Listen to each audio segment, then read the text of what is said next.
www.hazratfirozmemon.org۔ حضرت مولانا رشید احمد گنگوہی رحمۃ اللہ علیہ سال بھر گائے پالتے تھے اور گائے کو اپنے ساتھ رضگاہ بخاری پڑھانے کے لیے ساتھ ساتھ لے جاتے تھے۔ وہ گائے ایسی ہل جاتی تھی، پل جاتی تھی، عاشق ہوتی تھی کہ ساتھ ساتھ چلتی تھی مولانا گنگوہی رحمۃ اللہ علیہ کے ساتھ۔ سال بھر خوب کھلایا پلایا، موٹی تازی کیا، اور ایسی پیاری کہ جب حضرت درس بخاری دیتے تھے تو گائے بیٹھی رہتی تھی۔ جب درس بخاری دے کر چلے اور ساتھ ساتھ گھر جا رہی، جب ذبح کرتے تھے تو روتے تھے، اتنی محبت ہو، کم سے کم بیٹا تو نہیں جو اس سے محبت تو ہو۔ آج کل کیا ہے، مریل سے مریل گائے سستی دیکھتے ہیں، ایسا ہے شادی بیاہ میں شادی حالوں کا بل ادا کرنے کے لیے، مگر گائے کیسی دیں گے؟ دیکھ لو اس کو۔ اسی طریقے سے بعض لوگ کہتے ہیں کہ ایسا کوئی تعویذ دے دو کہ کسی عورت کو دیکھنے کا، کسی لڑکے حسین کو دیکھنے کا، حسینوں کی طرف نظر اٹھانے کا خیال ہی نہ آئے، ایسی تعویذ دے دو۔ اگر ایسی تعویذ ہوتی تو حضور صلی اللہ علیہ وسلم صحابہ کو دے، لیکن اللہ تعالیٰ نے فرمایا کہ نہیں، تعویذوں سے کام نہیں چلے گا۔ والذین جاہدوا فینا، میرے راستے میں تکلیف ہو غم اٹھاؤ، سارا کام تعویذوں سے چلتا تو تلوار اٹھانے کیا ضرورت؟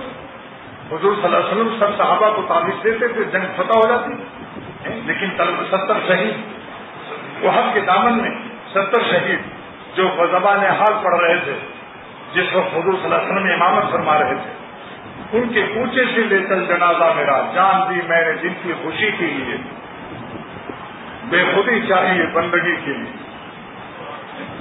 صحابہ نے جانیں دے دی۔ آج ہم ایک نظر کی حفاظت پر پیر رو رو کے دعائیں مانگ رہا ہے، شیخ رات دن غم میں مبتلا ہے کہ کب میرے دوست احباب تقویٰ پر استقامت حاصل کریں گے، لیکن اپنی خواہشات دینے کے لیے تیار، کیا جہاد کریں گے؟ اس لیے قربانی کے زمانے میں آپ لوگ سمجھ لیجیے کہ اپنے نفس کی بری خواہشات کی قربانی کا بھی سبق حاصل کرتے ہیں۔ یہ قربانی کا زمانہ یہ ہمیں سبق دیتا ہے، اور حضرت ابراہیم علیہ السلام کی تاریخ ہم کو سبق دیتی ہے۔ آپ کے سامنے پاس ایک بڑے میاں بیٹھے ہیں، آنکھ بند کیے، آپ ذرا آنکھیں کھول لیجیے اور ٹیک بھی نہ لگائیے۔ جب انسان ٹیک لگاتا ہے دیوار سے تو شیطان اسے اوور ٹیک کرتا ہے، جب کوئی ٹیک لگاتا ہے تو اس پر نیند طاری کرتا ہے، آرام ملتا ہے، اور بجائے اللہ کے اس کو پھر آرام ملتا ہے، تو آرام کے بعد پھر رام رام اس میں سے نکل آتا ہے۔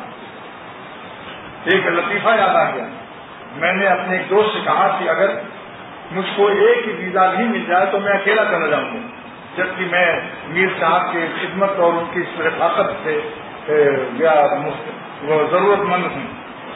تو اس نے کہا، اور پھر میں احرام یہاں سے نہیں باندھوں گا تاکہ ویزا دینے والے کی کوئی بدنامی بھی نہ ہو، میں عام لباس میں جہاز پر بیٹھ جاؤں گا، اور جب جہاز ٹیکاف کر جائے گا 1 گھنٹہ چلے گا، اس کے بعد پھر میں احرام تھیلے سے نکالوں گا احرام کو، اور احرام باندھ لوں گا تو ویزا دینے والے کی بھی کوئی بدنامی نہیں ہوگی، عام لوگ سمجھیں گے کہ عام شخص جا رہا ہے۔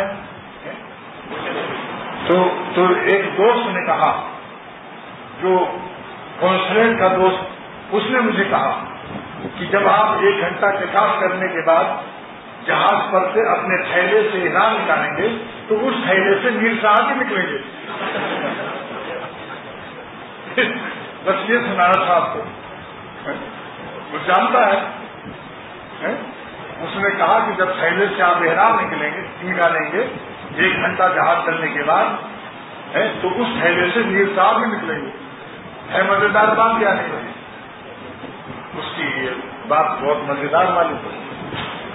تو دوستو، اگر کوئی شخص یہ چاہتا ہے کہ میں ولی اللہ بن جاؤں، اللہ والا بن جاؤں اور مجاہدہ نہ کرنا پڑے، تعویذوں سے کام چل جائے، وظیفوں سے کام چل جائے، تو میں واللہ کہتا ہوں اگر وظیفوں سے کام چلتا تو پیغمبر صلی اللہ علیہ وسلم صحابہ کو وظیفے بتا دیتے، والذین جاہدوا کی آیت نہ نازل ہوتی۔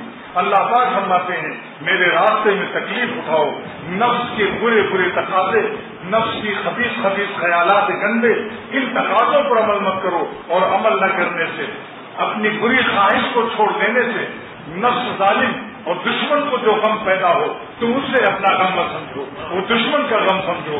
دشمن کے غم سے انسان خوش ہوا کرتا ہے، دشمن کے غم سے کوئی غمگین نہیں ہوتا عقل مند انسان سوائے پاگل کے.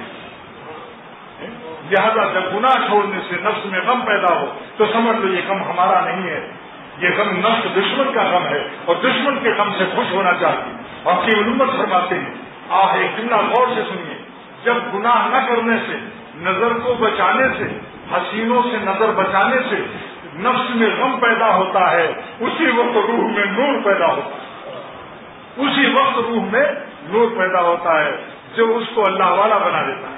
1000 تہجد کا نور ترازو میں رکھ لو، 1000 تہجد کا نور ترازو میں رکھ لو ایک پلے پر، اور ایک پلے پر حسینوں سے نظر بچانے کا، حرام نظر سے بچانے کا غم رکھ لو، تو اس کا نور بڑھ جائے گا. کیونکہ یہ والذین جاہدوا کا تفسیر ادا کر رہا ہے کہ جو وہ بندے جو میری راہ میں تکلیف اٹھاتے ہیں ان کو خدا ملتا ہے. یہ عیش حلوہ کھا کر مجنون بننا چاہتے ہو، دودھ پینے والا مجنون،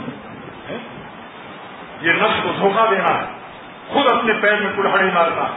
یہ ظالم اپنے نفس کو دھوکہ دے رہا ہے، زندگی کو ضائع کر رہا ہے.